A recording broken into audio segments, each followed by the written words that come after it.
드디어 AI 아이폰이 세상에 나옵니다. 애플이 아이폰 16을 현지 시간 9월 9일, 우리 시간으로 9월 10일 미국 본사에서 공개하기로 했는데요. 처음으로 1차 출시국에 한국이 포함될 수 있다는 예측 나오고 있죠. 아이폰 16이랑 에어팟, 애플워치 같은 신제품들 함께 나올 예정입니다. 이번 추석 때 어른들 지갑 잘 지키셔야겠어요. 우리나라는 스마트폰에서 애플에 맞서는 삼성전자의 본진이지만 연령대가 낮아질수록 아이폰 인기가 또 압도적이죠. 그래서 우려하는 분들도 계신데요. 아이폰이 잘 나가면 사실 우리나라 기업들의 이득이 되기도 합니다. 아이폰과 에어팟에 들어가는 부품 중에 우리나라 기업들이 만드는 게 생각보다 많거든요. 오늘은 애플 주가 오르면 같이 들썩이는 아이폰 부품주 보겠습니다. 아이폰 16이 출시되면 AI 스마트폰 경쟁이 본격 시작될 전망입니다. 애플이 자체 개발한 인공지능 애플 인텔리전스가 탑재될 예정이기 때문인데요. 바로 탑재되는 건 아니고 블룸버그 등 외신에 따르면 아이폰 출시 다음 달인 10월에 출시돼서 아이폰에서 사용할 수 있을 것 같답니다. 그것도 베타 버전에 가깝고 내년에야 제대로 도입이 될 거라는 관측이 나와요. 왜 한 번에 못하고 한 달 늦게 출시되냐고요? 애플이 올해 6월 열린 애플 세계 개발자 회의 WWDC에서 이 애플 인텔리전스 먼저 공개했잖아요. 애플 인텔리전스를 아이폰 말고도 아이패드, 맥 같은 애플의 전자기기에 도입하고 또 오픈 AI랑 협업해서 AI 비서 시리에 챗GPT를 심기로 했습니다. 기본적으로는 온디바이스 AI, 쉽게 말해서 인터넷이 안 돼도 자체 칩으로 AI를 구동할 수 있는 기능을 넣을 거예요. 근데 반응이 마냥 좋지는 않았어요. AI 스마트폰에 있어서는 애플이 후발주자잖아요. 저도 갔다 왔지만 삼성전자가 이미 올 초에 전 세계 최초의 온디바이스 AI 스마트폰인 갤럭시 S24를 출시했죠. 구글 제미나이랑 협업해서 통화 동시 통역도 해주면서 굉장히 인기를 끌었어요. 안 그래도 삼성보다 9개월 정도 늦게 AI 스마트폰을 내는 애플은 결정적인 한 방이 필요했는데 그 한 방은 없었다. 이런 평가가 나왔죠. 그래도 올해부터 아이폰에도 AI가 적용된다는 게 확실해지면서 애플 주가가 6월부터 오르기 시작합니다. 6월 초 주당 190달러 선에서 7월 중순에 230달러 선까지 한 20% 정도 올라요. 이때 국장에서도 슬금슬금 올랐던 기업들이 있습니다. 바로 아이폰 부품주로 묶이는 기업들이죠. 당연히 애플은 아이폰에 어느 기업 부품 쓰는지 말 안 합니다. 기밀이니까. 부품을 납품하는 협력사들도 우리 제품이 아이폰에 들어간다 라고 동네방네 말하는 순간 협력사가 아니게 될 수 있어요. 그래서 증권사 리포트랑 다수 국내외 언론에서 아이폰 부품주라고 많이 언급했고 또 반기보고서나 사업보고서에서 실제로 스마트폰 관련 북미 매출이 있는 대표적인 기업들, 종목들을 모아봤어요. 제일 많이 하시는 아이폰 부품주 LG 이노텍이죠. 카메라 모듈, 스마트폰 앞면 뒷면에 붙어있고 사진, 영상 같은 거 찍을 수 있는 부품인데 이걸 애플에 납품하는 걸로 알려져 있습니다. LG이노텍은 특히 매출에서 아이폰이 차지하는 비중이 절대적이라는 평가가 있어요. 실적 보면 느낌이 좀 오는데요. 애플이 전통적으로 하반기에 강한 주식이죠. 아이폰이 9월, 10월쯤에 나오잖아요.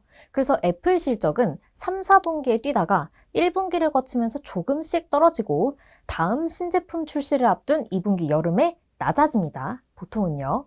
LG이노텍에서 가장 큰 매출을 내는 사업이 이 카메라 모듈을 만드는 광학솔루션 사업부인데요. 작년 기준으로 이 사업부 수출만 17조 원을 넘겼어요. 전체 매출 실적의 85% 정도 되니까 사실상 실적을 좌우하는 거죠. 이 LG이노텍의 최근 3년 매출 분기별로 뽑아봤는데요. 흐름 보이시나요?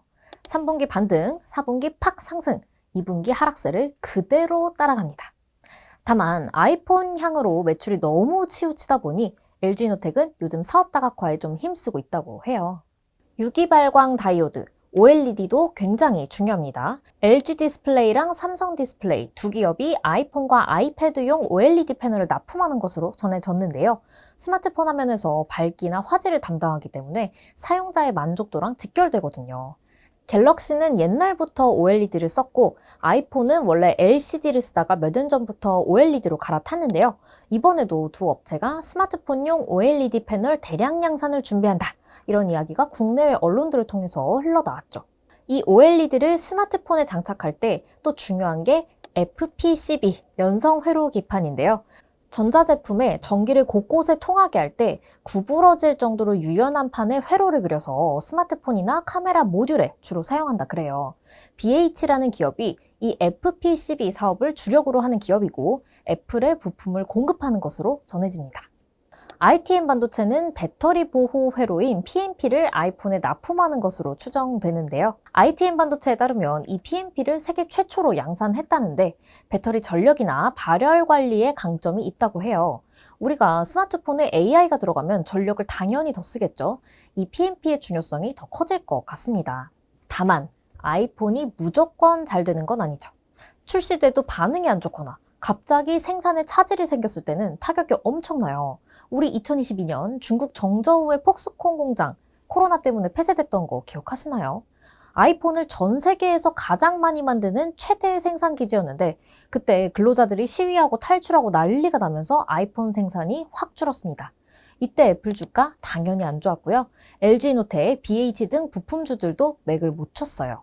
애플의 첫 AI 아이폰은 흥행할 수 있을까요? 애플 낙관론자인 월가투자사 웨드부시는 이번 출시로 애플의 슈퍼 사이클이 올 수 있다는 전망을 내놨습니다. 전 세계적으로 한 3억 대 정도의 아이폰이 최근 4년 동안 교체되지 않았기 때문에 AI폰이 나오면 교체 수요가 확 늘어날 수 있다는 논리인데요. 하지만 우려도 만만치 않습니다. 전작인 아이폰 15랑 큰 변화가 없을 거다. 내년 아이폰 17 시리즈를 기다리는 게 낫다는 얘기도 있죠. 무엇보다 유출된 이미지 보면 색상이 좀 안 예쁘다는 평가가 많아요. 아이폰이 잘 되면 부품주들 주가 무조건 좋을까요? 글쎄요. 실적은 잘 나올 가능성이 크지만 주가는 좀 지켜봐야 하지 않을까요? 6월에 애플 인텔리전스 공개하고 이미 한번 오르기도 했고 우리에겐 마법의 단어 재료 소진이 있죠. 오늘 영상 좋으셨다면 좋아요, 구독, 알람 설정 해주시고요. 궁금한 점은 댓글로 남겨주세요. 그럼 다음 시간에 만나요.